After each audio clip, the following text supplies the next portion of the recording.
शिवोहम। आवाज आ रही है? आवाज आ रही है? चलो ठीक। क्या विषय चल रहा था अपना?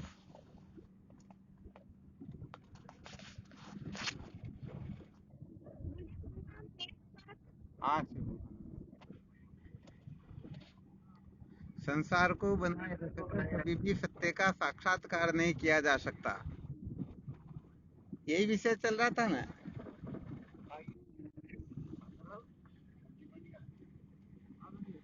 अच्छा, कल क्या सुनाया था?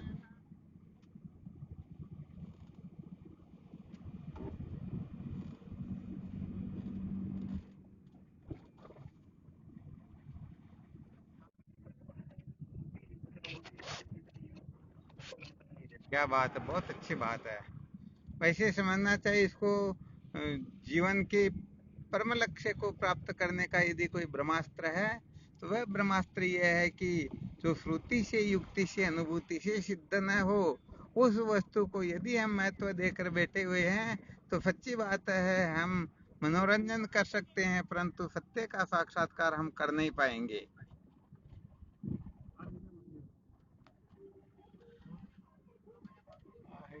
आ गया समझ में? हम्म।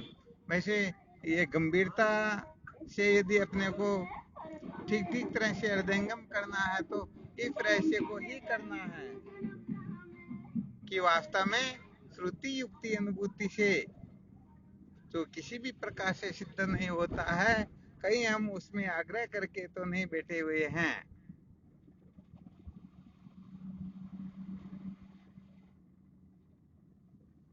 अच्छा, श्रुति युक्ति अनुभूति से सिद्ध होने वाली वस्तु क्या है?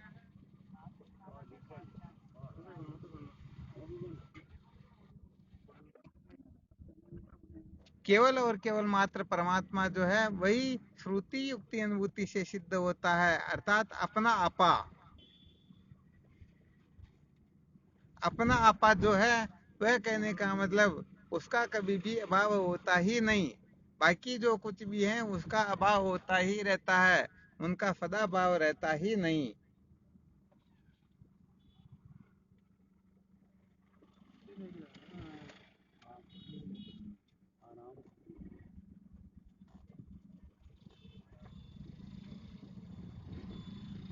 ठीक है ना?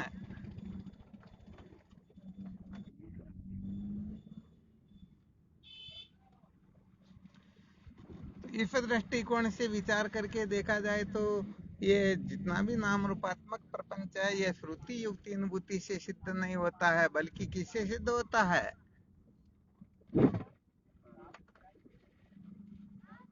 अज्ञान से सिद्ध होता है। तो ऐसा समझना चाहिए कि मन की कल्पना का नाम ही समस्त प्रपंच है। ये मन की कल्पना से सारा का सारा जगत, सारा का सारा प्रपंच प्रतीत होता है और मन के शांत होने पर इनका अभाव निश्चय होता है, इनका अभाव ही देखने में आता है।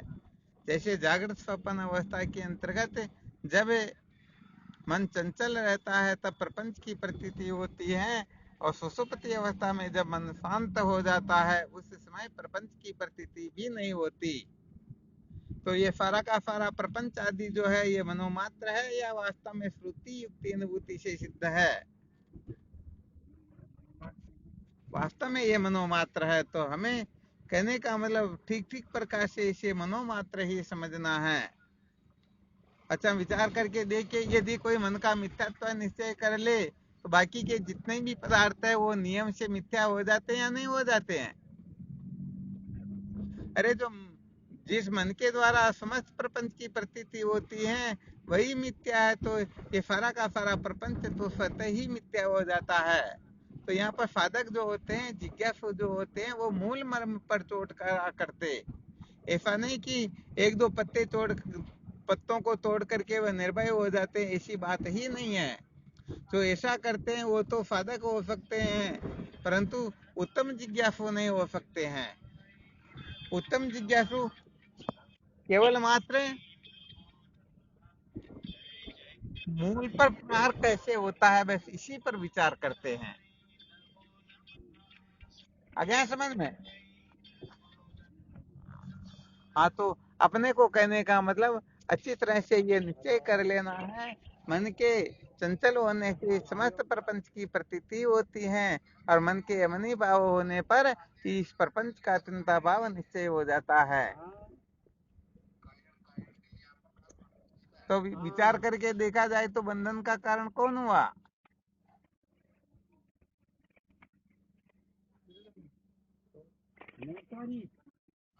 बस मन एवं मनुष्याणाम कारणम बंध मोक्षयो, ये मन ही मनुष्यों के बंधन और मोक्ष का कारण होता है। तो अब हमें क्या करना चाहिए?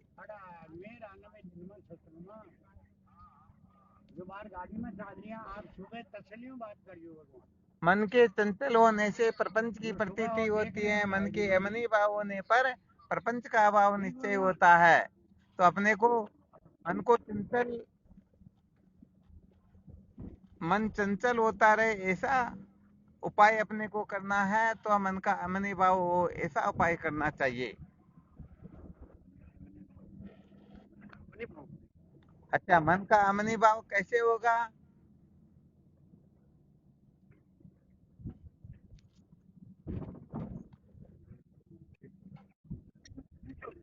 हाँ, सत्य को जानने से होगा, या ऐसा समझना चाहिए, जब ये मन अपने असली स्वरूप को जानेगा तो इस मन का क्या हो जाएगा? क्या हो जाएगा? हाँ, अमनी भाव हो जाएगा। बहुत बहुत धन्यवाद, बहुत अच्छा सूत्र बताया। तो ये मन क्या होता है कि अपने असली स्वरूप को जानता ही नहीं है। जैसे बुलबुला जो होता है ना, उसके दो स्वरूप होते हैं, एक तो हवा वाला भाग होता है, एक जल वाला भाग होता है। तो ये बुलबुला अपने को वायु वाला भाग ही समझता रहता है, तब तक ये बनता बिगड़ता रहता है, सुखी दुखी होता रहता है। और यदि अपने को जल निश्चय कर ले तो बताओ, बुलबुले के रूप में भी जल ही है या दूसरी वस्तु है? बुलबुले के रूप में भी जल ही है। तो वैसे ये मन जो है अपने को कुल मिला करके परमात्मा से भिन्न जो कुछ भी कल्पना की जाती है, वो सारी की सारी कल्पनाएं अंततोगत्वा अपने को दुखों के गर्त में पहुंचा देती हैं।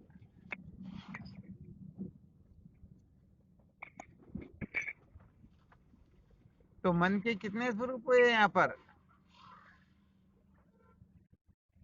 एक तो नकली स्वरूप, एक असली स्वरूप। मन का असली स्वरूप तो ब्रह्म है, और नकली स्वरूप जो है ये मन पना, जिससे समस्त प्रपंच की प्रतीति होती रहती है, और हम इसे प्रपंच में उलझ करके सुखी दुखी पापी पुण्यात्मा प्रीति संसारी आदि होकर के भटकते ही रहते हैं। तो मूल बात ये है कि ये मन जो है अपने असली स्वरूप का बोध प्राप्त कर लेगा, अपने असली स्वरूप का साक्षात्कार कर लेगा, तो मन का मनपना निवर्त हो जाएगा। और यदि मन अपने असली स्वरूप का साक्षात्कार न करके ये प्रपंच के पीछे भगता रहेगा, तो ये कहने का मतलब उसमें उलझता रहेगा और जन्म मृत्यु की श्रृंखला में भटकता ही रहेगा। अच्छा, तो अब मन का अमनी भाव कौन कर पाएगा? किस प्रकार के साधक मन के अमनी भाव को पूर्ण रूप से सिद्ध कर लेंगे?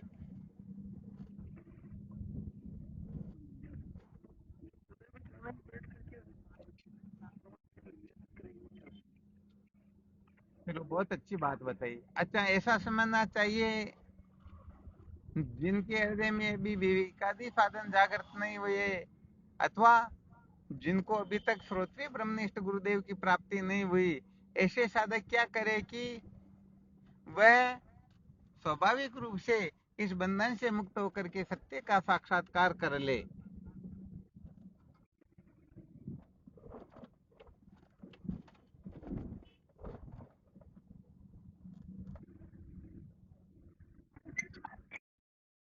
हाँ, शिवम बोलो।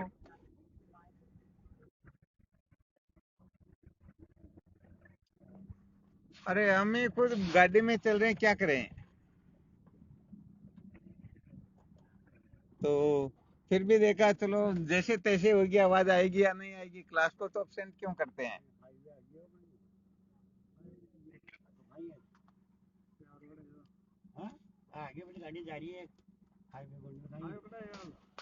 तो चलो अपने विषय पर वापस आ जाते हैं।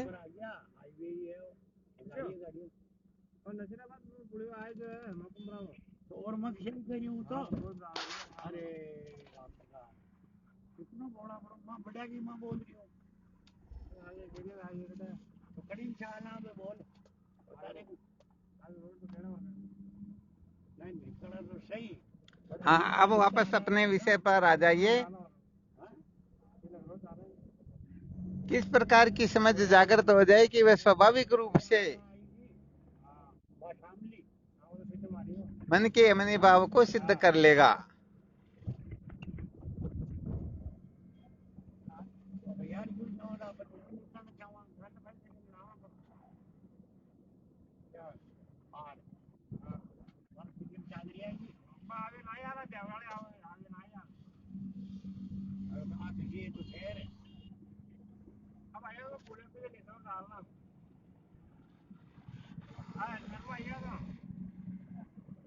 कौन बताएंगे? एक ऐसा सूत्र बताओ जिस सूत्र को पकड़ लेने से स्वाभाविक रूप से ये मन के अमनी भाव में स्थित हो जाएगा। प्रश्न समझ में आ गया ना?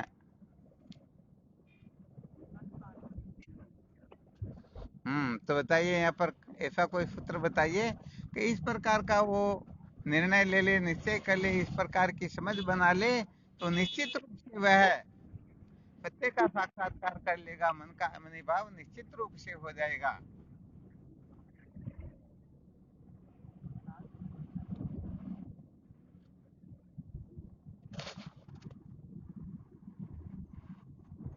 कोई भी बता सकते हैं। वैसे ये सारे के सारे सूत्र सुना चुके हैं। हाँ शिवम।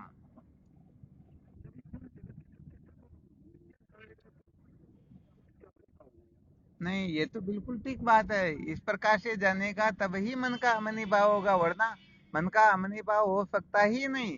परंतु अभी प्रश्न किया गया कि समझो एक ऐसा साधक जो अब अभी तक न तो विवेकादि साधनों से संपन्न है और न कहने का मतलब ज्यादा कुछ समझ विवेक आदि रखता है। ऐसे साधक को कोई ऐसा सूत्र या ऐसा फॉर्मूला आप बता सकते हो कि तुम ऐसा कर लो तो स्वाभाविक रूप से विद्या के बंधन से मुक्त हो जाओगे। तो बहुत ज्यादा इंटेलिजेंट साधक होगा वही इसका उत्तर दे सकेगा, क्योंकि सुनाया तो बहुत बार।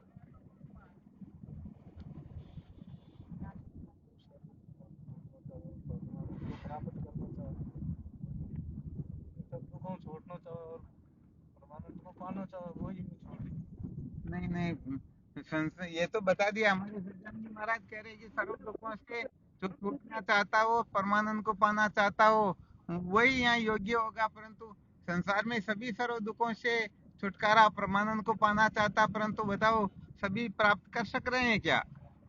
इसके मूल में एक बहुत बड़ा ब्रह्मास्त्र, बहुत बड़ा रहस्य, उस रहस्य को यदि कोई धारण कर ले तो ये पक्का है, इस सृष्टि में उसे कोई भटका नहीं सकता और वह निश्चित रूप से सत्य का साक्षात्कार करके अपने जीवन को धन्य बना लेगा। इसमें स्वप्न में भी संशय नहीं करना चाहिए।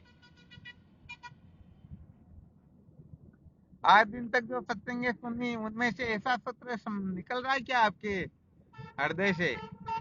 हाँ, वह सूत्र सबसे श्रेष्ठ था।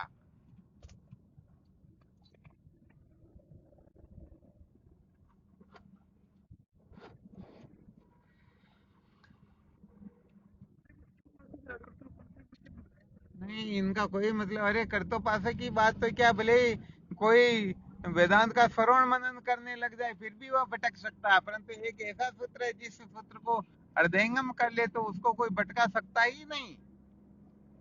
कर्तोपासक है, कर्तोपासक तो बहुत पीछे रह गए।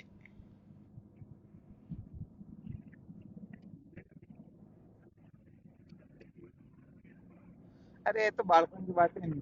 ये चलो ठीक है, इनका कोई विशेष महत्व नहीं। अपने को यहाँ ऐसा सूत्र प्रस्तुत करना है जिस सूत्र का सहारा लेकर के मन मार बेड़ा पार, कोई कहते इससे कल्याण हो जाएगा, तो मन तो सुसुप्ति में भी मर जाता, बेड़ा पार हुआ है क्या? हाँ, ये तो लोकोक्तियां होती उस प्रकार के सूत्र हैं। अपने को ऐसा सूत्र बताना है जिस सूत्र को स्वाभाविक रूप से धारण करके, चाहे इस संसार में कैसा भी साधक क्यों ना हो, परंतु वह निश्चित रूप से सत्य का साक्षात्कार कर लेगा, कहीं वह भटकेगा नहीं। हाँ, उसे दिक्कतें आ सकती हैं, समस्याएं आ सकती हैं।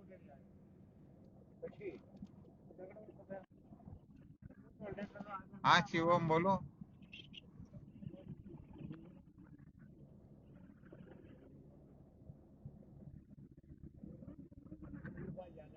हाँ बिल्कुल ठीक है। हाँ, बात तो आपने बहुत अच्छी बताई गुरु बनाने की, परंतु यहाँ गड़बड़ घोटाला ये होता है कि वास्तव में गुरु योग्य है या नहीं है। लोग तो गुरु बनाने के चक्कर में जो मिल जाएगा उसी को गुरु स्वीकार कर लेंगे, तो क्या भाई इससे विद्या के बंधन से मुक्ति प्राप्त कर लेंगे क्या? हाँ, ये तो कहने का मतलब बिना गुरु के तो किसी का कल्याण होता ही नहीं, इसके लिए तो स्वप्न भी नहीं देखना चाहिए। गुरु की तो जीवन में इतनी आवश्यकता होती है जितनी आवश्यकता और किसी क्षेत्र में हो ही नहीं। परंतु गुरुदेव भी हम धारण करें तो किसको आधार बना करके करें, ताकि हम भटक नहीं सके। प्रत्येक सूत्र के अंतर्गत, प्रत्येक कक्षा के अंतर्गत, चाहे विवेकादि साधनों से संपन्न हो, चाहे चित्त शुद्धि हो, चाहे गुरुदेव की शरणागत हो, चाहे वेदांत विचार आदि क्यों ना हो, सबके मूल में एक ऐसा सूत्र है जिस सूत्र को कोई धारण कर ले तो हर अवस्था के अंतर्गत, हर क्षेत्र में वह सक्सेस हो जाएगा, कभी भी भटकेगा नहीं।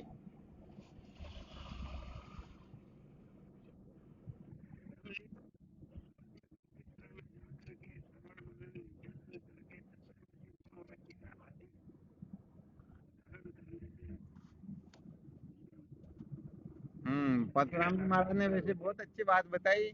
श्रोत्रिय ब्रह्मनिष्ठ गुरुदेव की शरण जा करके फिर उनके सानिध्य में बैठ करके विचार करे, परंतु श्रोत्रिय ब्रह्मनिष्ठ गुरुदेव है या नहीं, इसके लिए हम क्या फॉर्मूला आजमाए? कैसे पता चले कि सचमुच में ये ब्रह्म श्रोत्रिय और ब्रह्मनिष्ठ है? उसके लिए आपके पास में क्या आधार होगा? किससे आप जान सकोगे कि वास्तव में ये श्रोत्रिय ब्रह्मनिष्ठ है? अर्थात श्रोत्रिय ब्रह्मनिष्ठ गुरुदेव की आवाज आ रही है ना? तो वास्तव में ये श्रोत्रिय ब्रह्मनिष्ठ है या नहीं है, इसके बारे में निर्णय करने वाले कौन है? खुद करेंगे तो खुद करने वाला, तो इसका मतलब है गुरु का भी गुरु हो गया,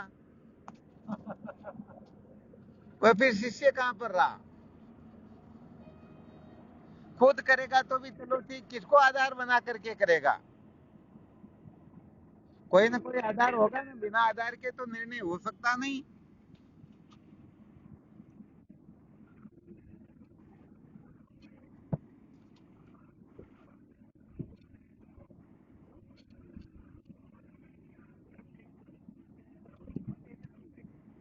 नहीं, हालांकि ये बहुत अच्छी बात है।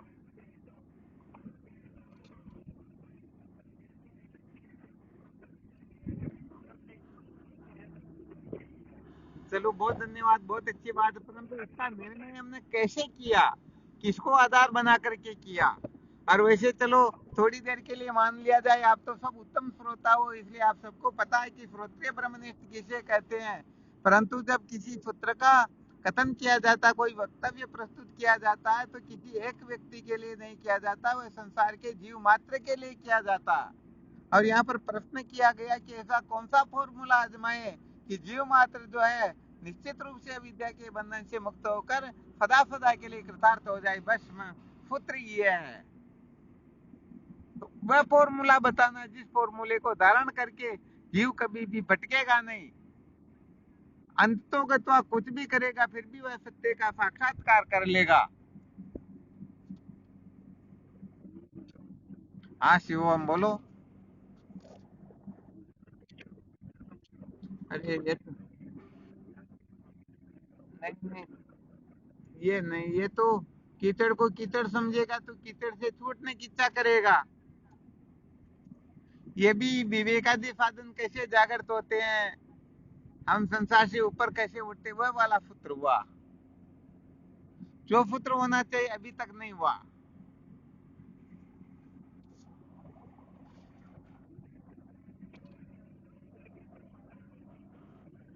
हाँ, इससे तो अज्ञान की निवृत्ति हो जाएगी। अच्छा, अभी आपको बताया था कि जो वक्तव्य प्रस्तुत किया जा रहा है किसी एक व्यक्ति के लिए नहीं बल्कि सृष्टि के समस्त जीव मात्र के कल्याण के लिए है। जैसे समझो, एक छोटी सी युक्ति है, ऐसा छोटा सा दृष्टांत बता देते हैं। जैसे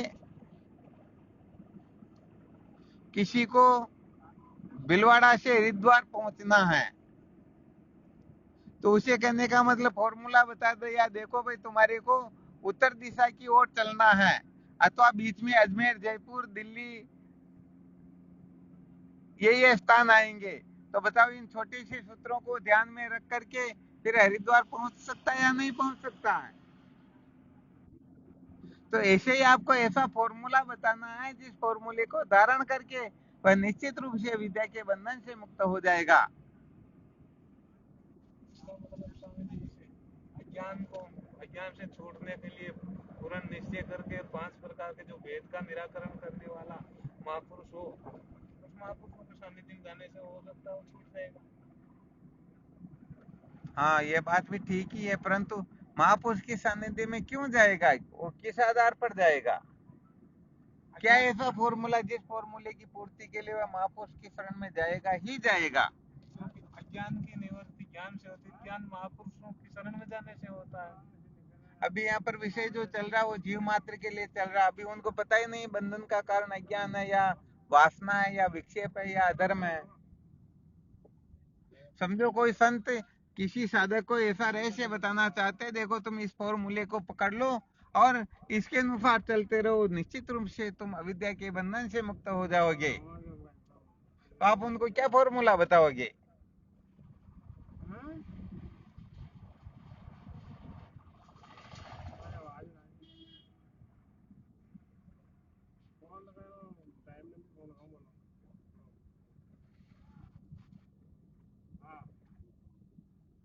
क्या बात हुई भाई, कोई बोलने नहीं? सन्नाटा छा गया। हाँ, नहीं, दुखों के मूल से छूटना चाहता, बिल्कुल सत्य बात है, ये उनकी तड़पन है, परंतु दुखों के मूल से छूट कैसे सकेगा? उसके लिए वास्तव में मूल फॉर्मूला क्या है?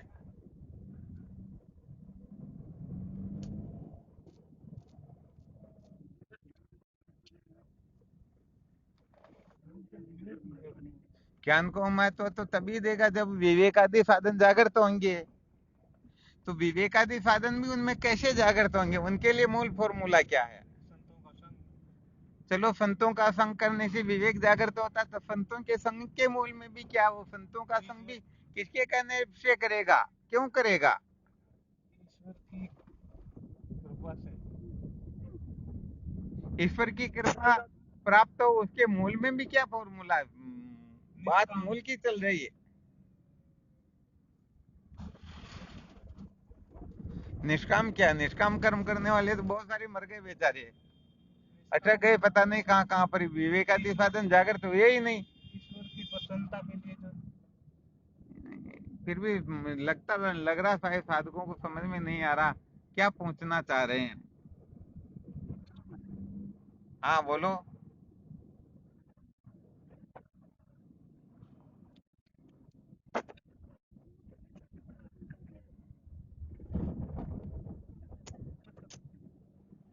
हाँ, खैर ये सब ज्ञान के साधन, कोई दिक्कत नहीं, गड़बड़ घोटाला किसी में नहीं है। संसार का क्या निश्चय करना बताया? हाँ, दृढ़ संसार का दृढ़ अप्रोक्ष मिथ्यात्व निश्चय तो तत्व ज्ञान होने पर ही होगा, परंतु इस स्थिति पर वह साधक पहुंचेगा तो कैसे पहुंचेगा?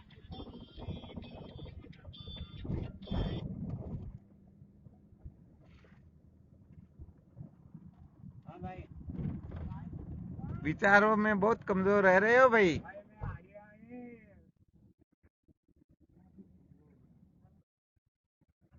हाँ, शिवम बोलो, आप भी बोलो।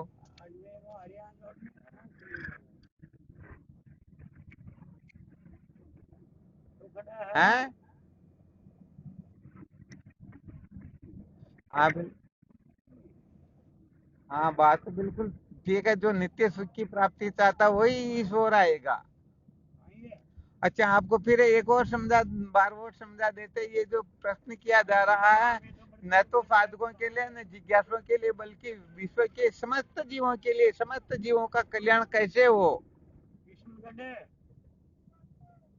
जैसे किसी को माचिस दे करके कहे भाई देखो तुम्हारे को अंधेरा लगे तो प्रकाश कर लेना, भूख लगे तो रोटी सेक लेना, ठीक है ना, सर्दी आदि लगे तो इससे तुम अपनी सर्दी को उड़ा लेना, तो वह माचिस का उपयोग ठीक प्रकार से करना जान सकेगा या नहीं जान सकेगा? उस माचिस से सारा काम कर लेगा या नहीं कर लेगा?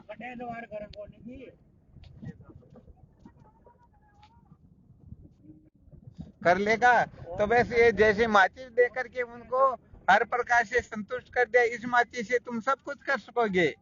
तो ऐसे ही कोई एक ऐसा फॉर्मूला सुनना चाह रहे हैं कि जिस फॉर्मूले को आधार बना करके वह कहने का मतलब सब कुछ कर लेगा।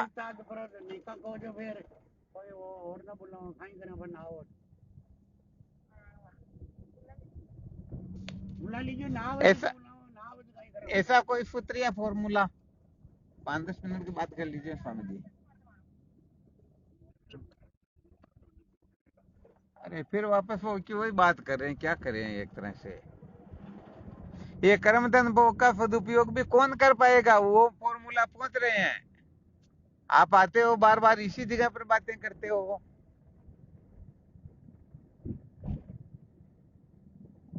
तो इतने दिनों से जो सत्संग सुन रहे उनमें से यदि मंथन किया होता तो वो पुत्र एक क्षण में निकल करके आता।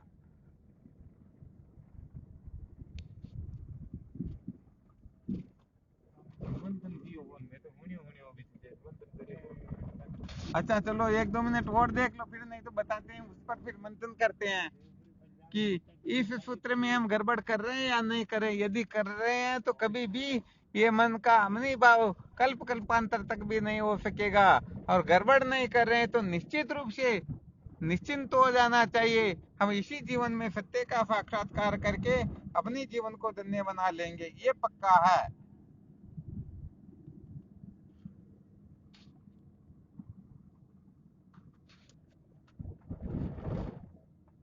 आ रहा समझ में किसी के?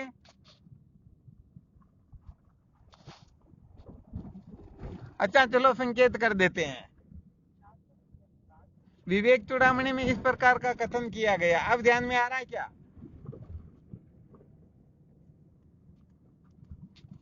स्वधर्म निष्ठा।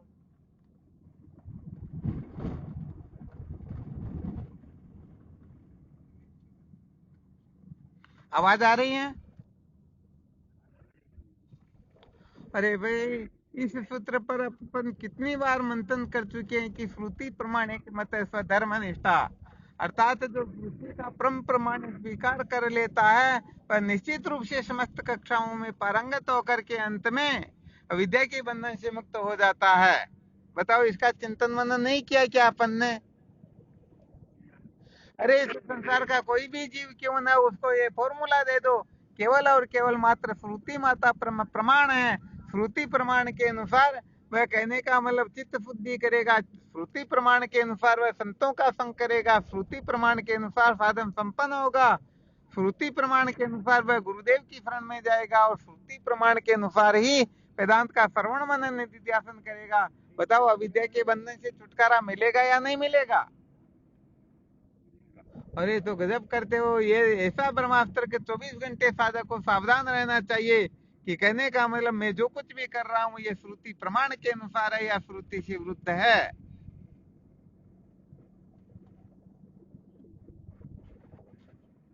तो बताओ, ये मन का अमनी भाव हम श्रुति प्रमाण के अनुसार विचार करेंगे तभी मन का अमनी भाव हो सकेगा, तो अपनी कल्पना से हो सकेगा।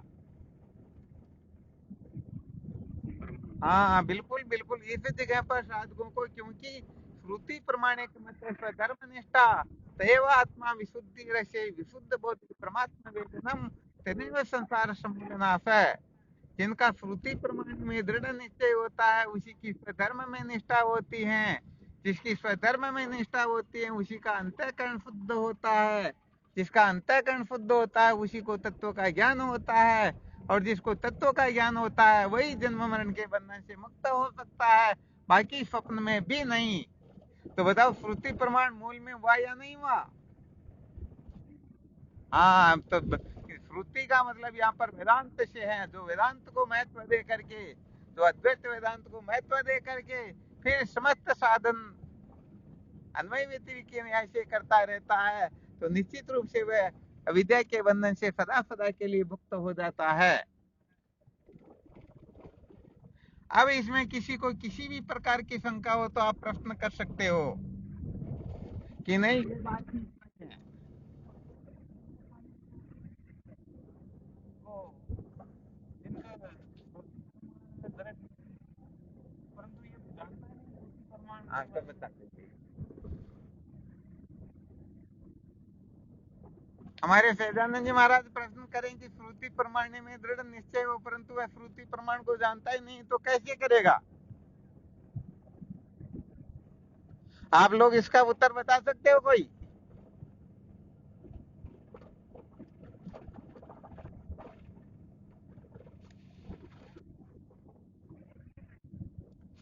आवाज आ रही क्या? ठीक बात है। बताओ, इस बात को कोई समझ सकते या नहीं समझ सकते?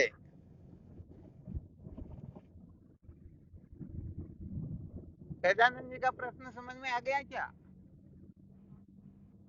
वापस बोलो भाई, प्रश्न क्या? जो अभी तक वो जानता ही नहीं है तो श्रुति प्रमाण में उनका दृढ़ निश्चय कैसे होगा? देखो भाई, ये कह रहे हैं कि अभी तक वह जानता ही नहीं तो श्रुति प्रमाण में दृढ़ निश्चय कैसे होगा?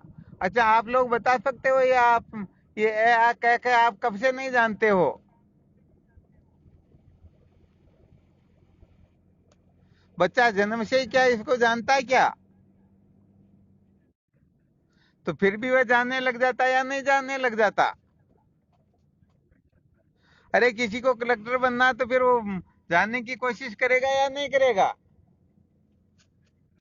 तो संतों ने किसी साधकों को पुत्र सुना दिया, साधकों ने प्रश्न किया, भगवान ऐसा कोई उपाय बताइए जिससे मैं सदा सदा के लिए सर्व दुखों से छुटकारा प्राप्त करके परम शांति का अनुभव कर लूं, मुझे क्या करना चाहिए? उसको कह दिया, देखो श्रुति माता परम प्रमाण है, वैसे इसके अनुसार चलते रहो, आपका जीवन धन्य हो जाएगा। तो बताओ, फिर संतों से मिलेगा, शास्त्रों का स्वाध्याय करेगा, या कुछ ना कुछ करके किसी न किसी प्रकार से श्रुति प्रमाण क्या है इसको समझने की कोशिश करेगा या नहीं करेगा?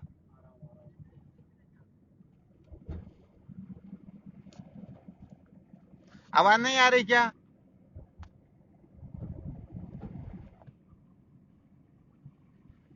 शिवोहम। आवाज कट गई शायद, घाटी में चल रहे हैं ना इसमें।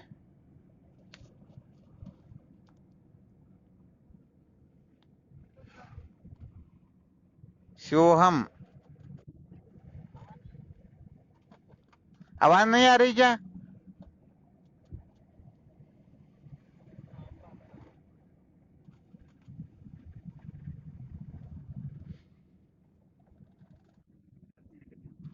हाँ, थोड़ा घाटी में चढ़ रहे थे। अब आ रही है?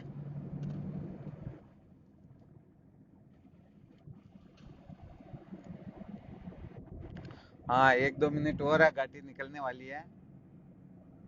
ये पर्वतीय श्रृंखला निकल जाएगी तो फिर तो रेंज ठीक आ जाएगी।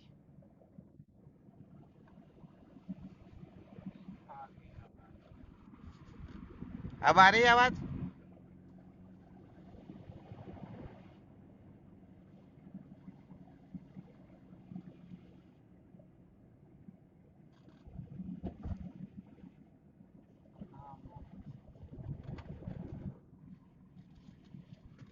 बोल के देखो, आवाज आ रही क्या? आवाज नहीं आ रही ना?